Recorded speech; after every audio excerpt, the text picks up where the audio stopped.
On Wednesday, October 23rd, tragedy struck Turkey's state-run aerospace and defense company TUSAŞ.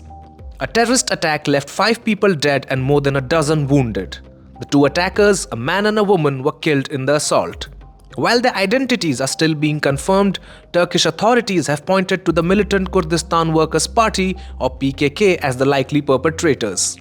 Interior Minister Ali Yerlikaya and Defense Minister Yasar Guler have both expressed suspicion towards the PKK, but as the investigation continues, questions remain. The attack came just one day after a controversial statement by the leader of Turkey's far-right nationalist party, which is allied with President Erdogan.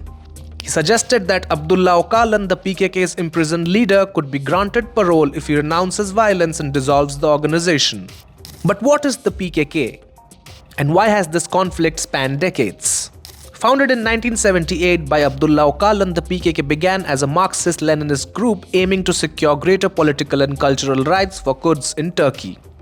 By 1984, it had evolved into a nationalist movement, launching an armed insurgency that has led to a long, bloody conflict, claiming tens of thousands of lives. The group employs guerrilla warfare tactics targeting both Turkish military and civilian sites, fighting for Kurdish autonomy.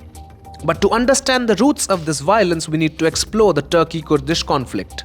Kurds, an ethnic minority, make up nearly 1/5 of Turkey's population of over 79 million.